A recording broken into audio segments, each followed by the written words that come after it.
Hey there. Thanks for tuning in to this latest dev blog. This one's going to be a little bit different than some of the videos I've made before, as I've opted to take this one a little bit slower. So this will be actually just a general walkthrough of the overall Lumenshard experience from start to finish, and addressing a lot of the questions that have come up in the Discord channel over the last few weeks and months. So I'll do my best to throw in some timestamps in the video description down below. If you want to jump to a topic that's more interesting to you, go for it. Otherwise, hopefully I answer some of your questions. If not, feel free to drop them in the comments section down below or throw them over in Discord and I'll do my best to follow up. Let's jump into it. Welcome to the Lumenshard experience. When you log in for the first time, you'll be introduced to essentially the Grand Meridian Fair, which is our version of a Minecraft server hub, which ties together a variety of different experiences as well as direct access to the Overworld. Now, the Grand Meridian Fair was essentially invented because we needed a place to be able to put all of the different game modes that we've been working on all in one place. And the only reason we have all these different game modes is because during the development of this project, with the breadth and complexity of a lot of the systems we've been working on, we found it easier to develop sort of micro experiences to really hone in on some of the mechanics. And I've covered this in previous videos as well. And as a result, a few game modes with their own branding and packaging have all come out, such as like the Dreamfarers experience, as well as the Hall of Heroes. The Dreamfarers experience, at a glance, essentially is just a roguelike dungeon running mini game. However, it's much bigger than that. It's actually, at this point, a fully fledged roguelike experience with multiple levels and a year's worth of work built into it to make it super enjoyable. And we did this because we wanted to push ourselves in the development of a lot of the different systems that we put together. So as a result, hundreds of items, hundreds of skills and abilities, hundreds of passives and other like things that have all been plugged in, as well as a unique progression system, its own currencies and shops and meta progression, and tons of mechanics that make it really, really fun to play. But the development of this really pushed us to refine essentially dungeon generation or itemization or PvE mob experience, etc. And so it's going to live here as part of a core. It's going to be a core game we'll continue to build on and expand because it is sort of a risk-free way for players to get to high-quality, fast-paced combat with their friends in the shortest amount of time possible without risking your gear, essentially in the overworld, where stakes could be significantly higher depending on where you are. And that being said, there are other mini games that we're currently cooking on that eventually will make their way into the hub as well. As you can see that we have some placeholder locations for future experiences. All right, let's get into the meat of the conversation, the stuff that I know you're actually here for, which is what exactly is the Lumenshard MMORPG SMP experience, the overworld that we've been talking about so much. And at a high level, what we're hoping to do is to deliver an evolution of the Minecraft SMP formula. We've taken sort of, a decade's worth of experience running our own servers through previous versions of Atheros and looked at the best innovations in the scene over the last few years, other servers that have popped up, and we've been paying attention to essentially, and we're trying to pack it all into essentially one massive cohesive experience that is just the ultimate sort of sandbox. Now, full transparency, this package is obviously a little bit bigger and more complex than we anticipated. With a core team of just 4 or 5 active contributors, it's a lot to carry, and it's taking us a bit of time to get right. But the goal remains the same. We're shooting to build essentially the ultimate sandbox within the ultimate sandbox, which means to say that we're layering our own systems on top of the base Minecraft experience to give the players total control, essentially, within the similar gameplay loops that you've come to expect out of the next versions of an Atheros-like Minecraft server. Now, one thing I wanted to highlight is that the server is going to feel a lot different.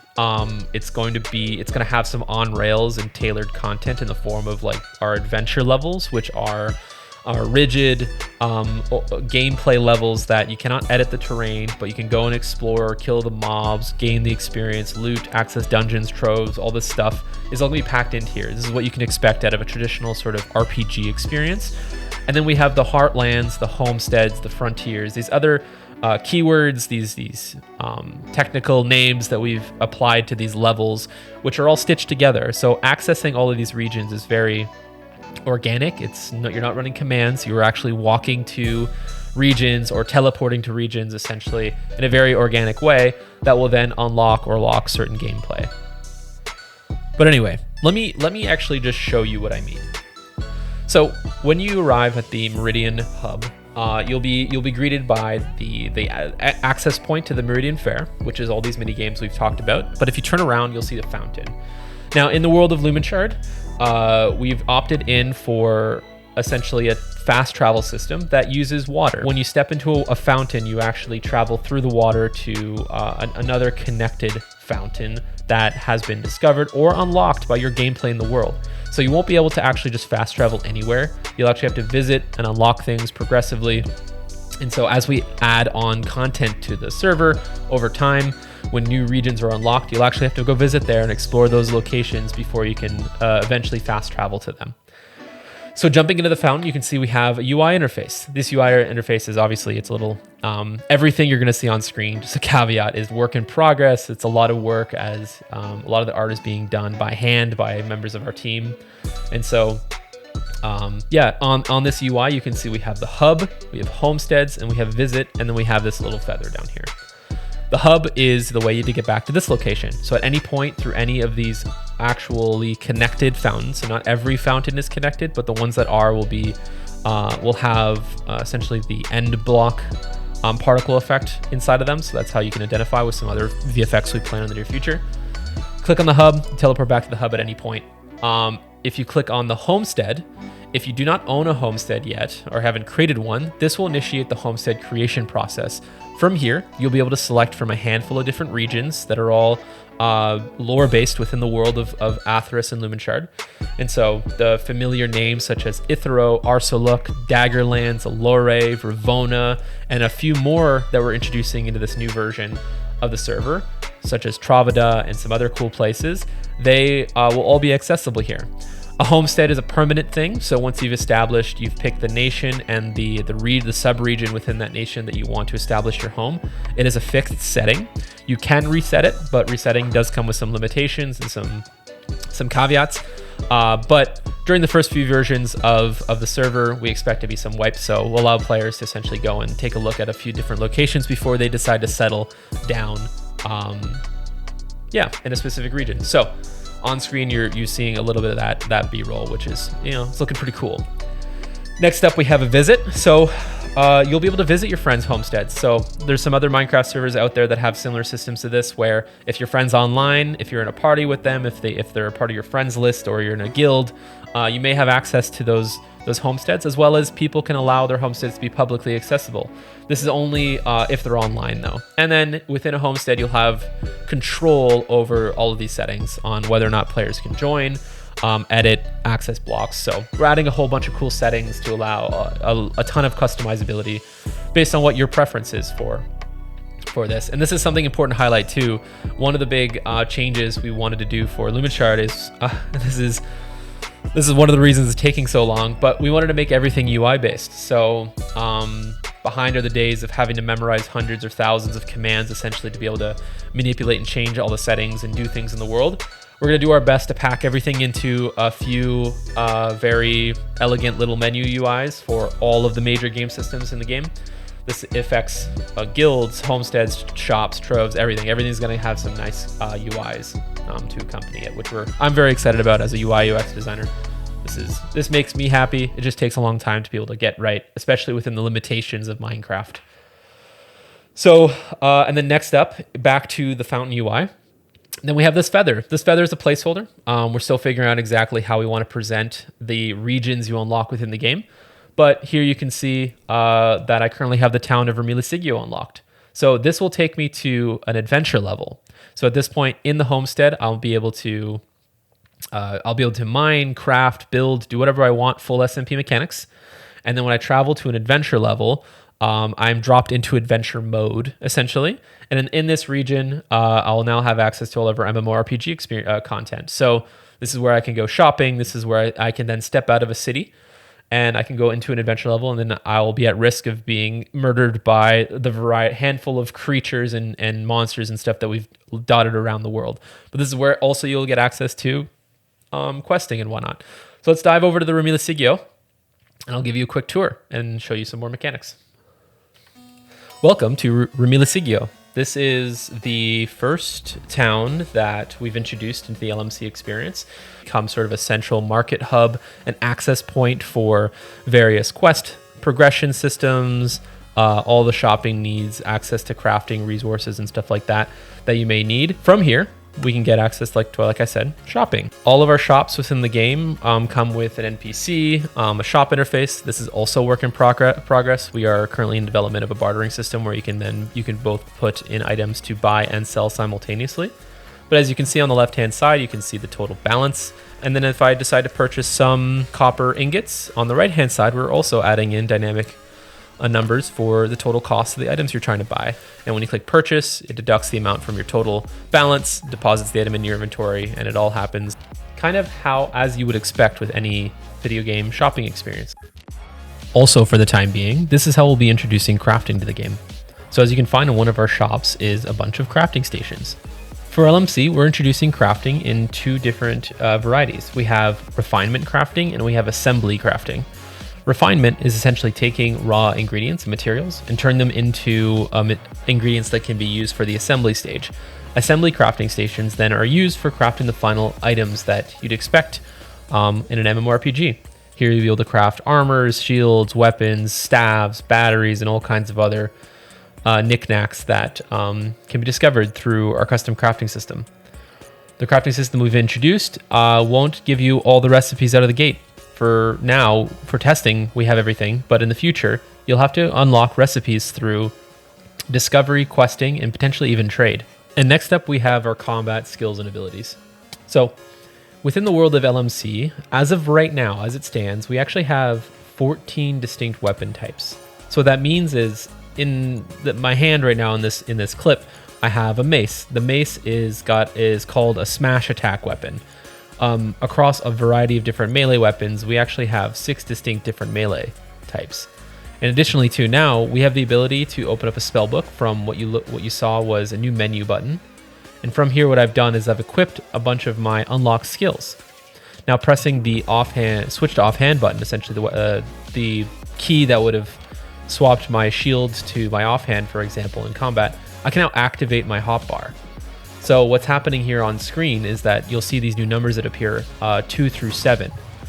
What's happening is Minecraft is now taking over the keys on my keyboard between 2 to 7 to then cast the abilities that I have equipped. The reason it starts at 2 is because I've actually have my mace in the first slot of my inventory. Now, the downside of this is that when I scroll to try to switch to like a health bar or something like that, it doesn't let me. And so it's actually recommended to put your melee weapons and some of your utility further on the right of your hotbar so that it's easier for you to be able to then swap to them, as scrolling onto slots that aren't being controlled by this plugin doesn't prevent you from switching weapons or using a health potion and stuff like that. Now, as we can see, I actually picked up some loot. So this is taking a look at some of our new item tooltips. This is a mirror steel buckler. And so I'm now comparing it to the different types. Additionally, you can see now that we also have item rarities. So if an item gets dropped on the ground and it's of a higher rarity than just common, it will glow a specific color. We also have a shield mechanic here. So that blue bar that you see on screen when I hold up my shield is a new fatigue mechanic. Holding up shields can block a lot of damage, but you can't hold them up forever. Taking damage decreases that fatigue bar, essentially turning shield use into a skill-based mechanic. And lastly, for this clip, gear now has levels. So if you're not the correct level for equipping certain pieces of gear, you'll be prevented from doing so. In this clip, let's take a look at the new menus and skill tree. So as you can see, I'm level 21, and there's a new menu button. In here, we'll have access to a bunch of new buttons, which will, grant us access to different various systems. These are some of the UIs I was mentioning earlier. And for today, I'm going to take a look first at our skill book. So in here, the skills that are bound to the top of this UI are essentially linked directly to my HUD. So here I can easily hot swap in any of the skills and abilities that I have unlocked. And additionally, at the top of this page, I have a passives tab. Now, right now, I don't have any passives unlocked, but in the skill tree, if I did unlock them, this is where I can go back and take a look.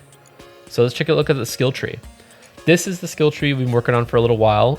It's filled to the brim with a ton of different abilities. We can see here the current skill points I have. I'm going to spend some money on this little admin tool to reset all my skill points. And then I can scroll through essentially what are different archetypes. Each one of these archetype trees are different play styles that introduce vastly different gameplay mechanics and strategies for players to employ when it comes to both PvE and PvP experiences throughout the LMC. There are hundreds of skills and abilities here and combinations that you can create. In addition to that, players can spec into any of these trees freely. So when you get a skill point, you can actually go to any of these trees and you start at the bottom and move upward, but you can multi-class completely freely with this system. All right, and last but not least, this is going to be the most off-the-cuff segment of this video where I'm just going to essentially jump between a bunch of different screens as I talk about what is turning out to be one of the most complex game systems that I've had the privilege to work on when it comes to any kind of game development system. And this is essentially the foundational core system that's going to power a lot of the collaboration and the conflict that I expect to see within the Lumenshard experience. And I'm very excited about it. And it's why we're making sure we take a long time to properly flesh out all the systems, because unless we have a complete holistic sort of bird's eye view on all the intricacies that we want to have plug into this system, it's hard to start developing for it immediately out of the gate. And so we take the time to flesh out all the different systems, and then we narrow down to specifically what we need to do in what order, and then that's what we're working on today.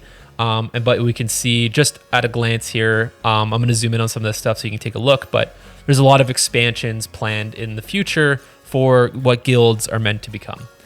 So at a high level, guilds are going to be the replacement for what players were used to experiencing within the Atheros world, which is essentially, as a player, I was able to found a nation and then recruit some of my friends to come and join that nation. And then from there, I was able to essentially control land and then attack my neighbors and stuff like that, or enemies of the nation. In this iteration of the server, it's going to be similar. We're calling it different things because we have different mechanics in mind. At a super high level, the plan is that you can form what is called a guild. The guild is a group of players. At this time, we're thinking somewhere around a minimum of 5 players to form, with some costs and some other like systems in place to gatekeep. But at the end of the day, you establish a guild, and your guild is given essentially what is called a founding standard. A founding standard will be an item that you can take with you to a heartland. A heartland will be a plot of land in which you can claim land in. This is what the founding standard will look like once it's placed on the ground. So this large flagpole will be placed inside of the world, in the center of a 3x3 chunk area that you will then have claimed to become your town. Once a town is established, that is the equivalent of like a townie plugin. You and your friends can go and build, mine, do whatever you want within that plot of land, and it is protected. And as a result, there is now upkeep and some other systems that kick into play. But we wanted to give a cool visual flair. Now you'll notice something on the founding standard and those banners that I was just at a few over here a second ago. Each guild will actually have heraldry. So during the guild creation process, jump back over here to Figma. During the guild creation process, players will be given the opportunity essentially to customize their guild. So let's just go through at a high level. This is my concept designs for some of the UI work that I'm working on.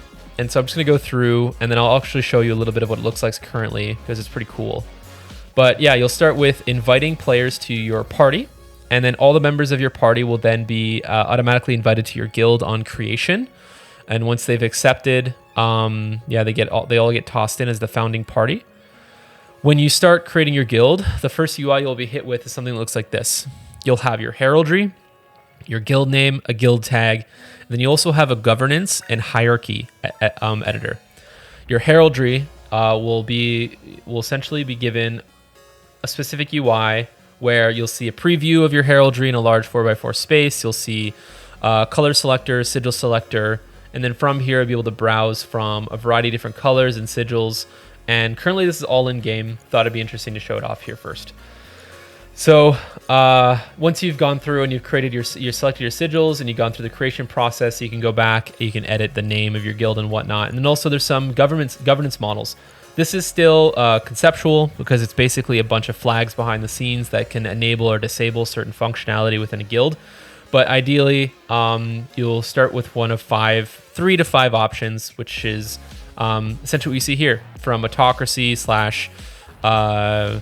full dictatorship to a full cooperative, in which all decisions within a guild can be voted upon by all of its members through an edicts system that we have planned. And then also you can type a hierarchy. You can select a hierarchy type. This, we will have some default setups created, but ideally each of these options are actually fully customizable. So you'll be able to name and change the names and the ranks of these sort of 5 default states. And in the future, this may or may not be expandable, but it might be shortenable. So you can see there's some like default options here that we're thinking you could pick from. High Council, a cult, a trade syndicate, whatever is most interesting for you and your friends to form within the guild system. And so I've mentioned a lot of different things, and I'll show you sort of an overview, some overview menus we've got planned here. So here we have the guild summary page. And there's different states depending on whether or not you're in a guild. Here we'll see potentially a slogan. This is all placeholder. You'll see your heraldry that you've customized, the number of members inside of your guild power. Power is a formula determined on a whole bunch of different things that will kick into place. We also have an activity marker, whether or not this guild is participating in PvP, where they're located in the world to go find wherever their town is located. The ability to send messages, and also linking to potentially, if players are interested, their own guild discords essentially. So I know a lot of guild leaders like to manage their own discords for all of the activity that goes on. So we thought it might be interesting to be able to have like direct links, just to make it super easy for people to go and find and join their guilds. But then in here we also provide systems such as request to join, some charters, diplomacy, some other information that might be interesting to players. A lot of this is work in progress, placeholder imagery and stuff like that in game. Then we have the guild manage, accessible from the guild standard and also via some commands. So commands will still remain. Every UI we plan to have almost all UIs accessible via commands, but in the case of guilds, we'll also have everything accessible from guild structures as well. Once you open up your guild manage, you'll see that there's multiple tabs here. We'll have your guild management tab, the town management tab, and then you have a diplomacy management tab. The guild, this is for the guild systems, as you can see, managing your renown, your milestones, events, an inbox for receiving and sending messages, your guild treasury for managing the amount of money stored within your guild, as well as your war chest, which is a secondary treasury that's used for funding wars that'll happen between player-run guilds.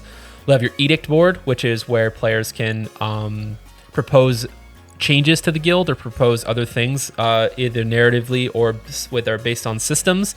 And then if an edict goes through, whatever the outcome of that edict will be goes into effect.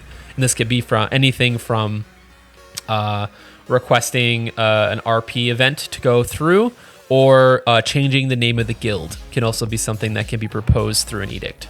So a lot of flexibility, and that is definitely sort of a stretch goal after MVP. Essentially, a lot of the stuff that you're seeing on screen is like what we have planned, but not necessarily what we are working on immediately for the near future.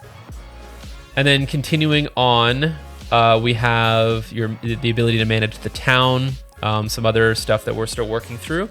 We plan on being able to manage your land here, your expansion, the acquiring of new plots of land, managing town structures. Town structures will include things such as being able to place down a treasure vault within your town to be able to access the treasury instead of having to go to town, as well as at the top end, at the high end, you'll be able to actually place your own fast travel fountain within a town. So if your town grows and generates enough renown, you'll eventually be able to unlock some pretty end game stuff, which will allow your guild members to, and other people who visit you, to fast travel to your town.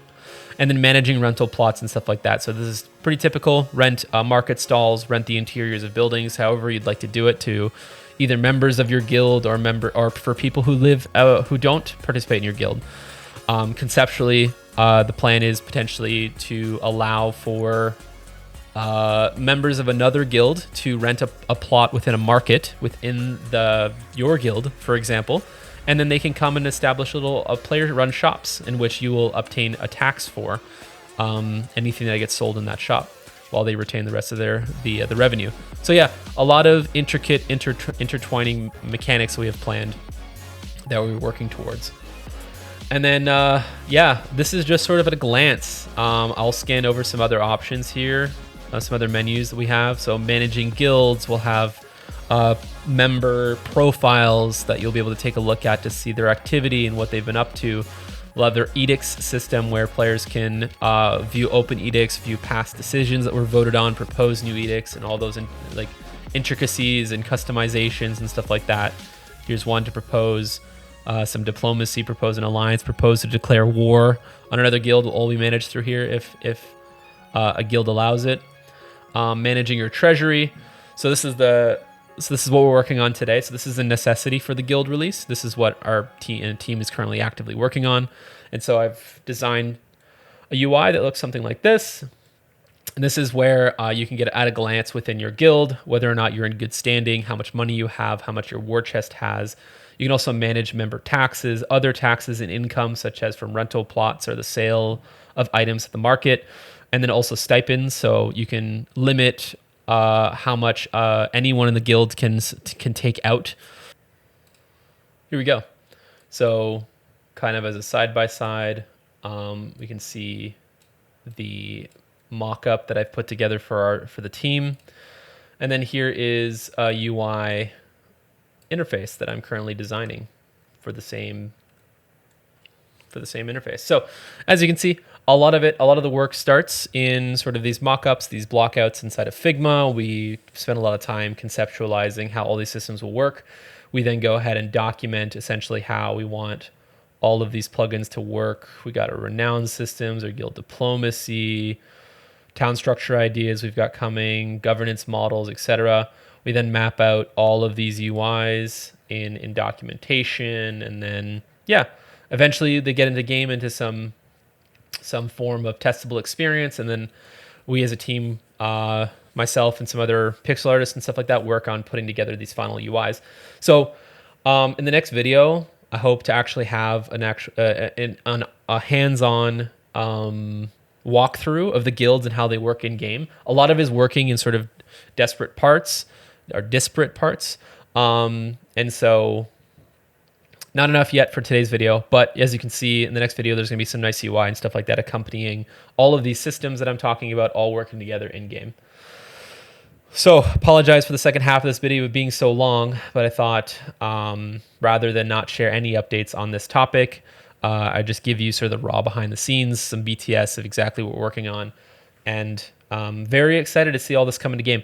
To be clear, this is the final piece of the puzzle. The moment guilds are in game and functioning from end to end, along with our sort of 5-minute onboarding experience that we are rigorously bug testing and fixing at this time, along with our QA members on a handful of other systems, we will be looking to roll this out to an open play test experience for the broader community. This will bring a lot of our systems together, and it's also going to unlock a lot of potential gameplay, including the introduction of PvP in the overworld. So yeah, we're very excited for that. I've covered a lot in this video, but as you can see, there is so much to this project that it's hard to cover in a single video. It would take me multiple hours to cover all the intricate details of every single system. So yeah, I'll say what I said at the top of the video, but if you have any questions or anything in particular you want me to dive into on the project, feel free to drop them in Discord or in comments on this video, and I'd be happy to do another deep dive video on the topic. That's it for me. Thanks for watching. Appreciate the support. Excited to get this Minecraft server off the ground. I'll catch you in the next one. Cheers.